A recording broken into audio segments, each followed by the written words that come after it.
Hi hello everyone. So today రెగ్యులర్గా classes కాకుండా ఒక చిన్న స్టోరీ చూద్దాం. ఓకే, చాలా ఇంట్రెస్టింగ్ స్టోరీ. ఓకే, ఒక రాజ్యంలో ఒక రాజు ఉంటాడు. అతనికి జింకలను వేటాడడం అంటే చాలా ఇష్టం. అదే రాజ్యంలో ఒక అడవి ఉంటుంది. ఆ అడవిలో చాలా రకాల జింకలు ఉంటాయి.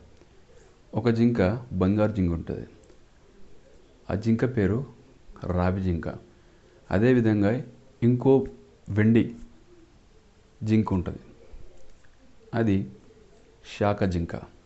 ఓకే, సో రాజుకు వేటాడడం అంటే చాలా ఇష్టం. రాజు ఏం చేస్తాడంటే ప్రతిరోజు తనకు తానుగా వెళ్ళి ఒక జింకను వేటాడి ఇంటికి వచ్చి దాన్ని వండించుకొని తింటాడు.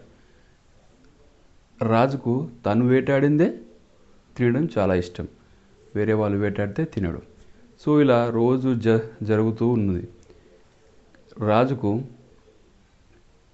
తను వేటాడిన జింకటనే ఇష్టం కాబట్టి రోజు వేటకి వెళ్తాడు, అక్కడ టైం స్పెండ్ చేస్తాడు. ఇక్కడ రాజ్యాన్ని చూసుకోవడం మర్చిపోతాడు. సో రాజ్యంలో చాలా విపత్తులన్నీ వస్తుంటాయి, శత్రువులు దండెత్తడానికి కూడా ప్రయత్నిస్తుంటారు. అప్పుడు మంత్రులు ఏం చేస్తారంటే ఒక ఉపాయం ఆలోచిస్తారు. ఏంటంటే ఆ జింకలన్నీ పట్టుకొచ్చి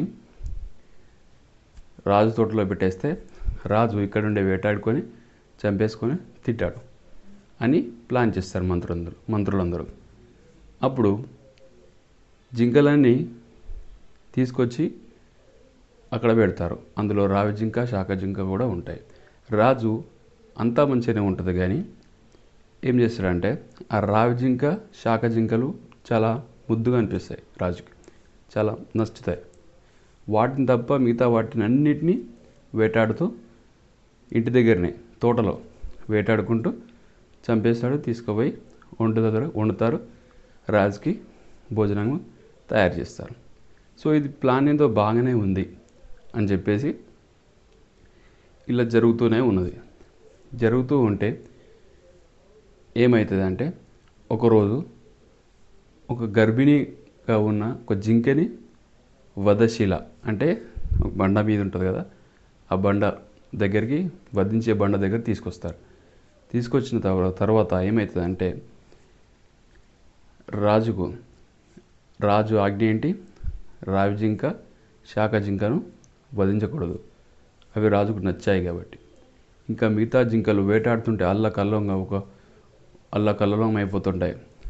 ఒక జింకను పట్టాలంటే అక్కడ కాళ్ళు చేతులు కాళ్ళు కొమ్ములు ఇవన్నీ విరిగిపోతుంటాయి జింకలై. అయినా పట్టించుకోకుండా వేటాడడం జరుగుతూనే ఉంటుంది. రోజొక్క జింక చనిపోవడం జరుగుతూనే ఉంటుంది. ఈ విధంగా జరుగుతూ ఉంటే ఒకరోజు ముందుగా చెప్పినట్టు గర్భిణీ జింక తీసుకొచ్చి చంపడానికి వధించడానికి పెడతారు అక్కడ. అప్పుడు ఈ రావి జింక ఏదైతే బంగారు జింక ఉందో అది ఏం చేస్తుందంటే దానిపై గర్భిణీ జింకపై చాలా జాలి దయ కలిగి ఏం చేస్తుంది, వచ్చి వధించే శిల దగ్గర తల పెడుతుంది. ఓకే, రాజు ఆజ్ఞ ఏదైనా ఎప్పుడైనా బిజీ ఉంటే రాజు వీళ్ళకి వధించమని చెప్తాడు. ఓకే, అప్పుడు వధిస్తుంటే ఆ జింక వచ్చి తలపై పెడుతుంది, తల బండపై పెడుతుంది. ఏది గర్భిణీ జింక బదులు ఎంత తోసేసినా పోదు. వధించే వాళ్ళకు విచిత్రం అనిపిస్తుంది. దాన్ని వధించాలనుకుంటే ఇదేంది ఇలా చేస్తుందని చెప్పేసి బాగా ఆలోచిస్తారు. సరే, ఈ విషయాన్ని డైరెక్ట్ రాజు దగ్గర తీసుకుపోయి రాజా ఇలా చేద్దామనుకుంటే ఇలా జరుగుతుంది, ఆ జింక వధించనివ్వట్లేదు, ఆ గర్భిణీ జింక బదులు ఇది వచ్చి అక్కడ తలబెట్టేసి జాలిగా చూస్తుంది గర్భిణీ జింక వైపు అని చెప్పేసి రాజుకు చెప్తారు.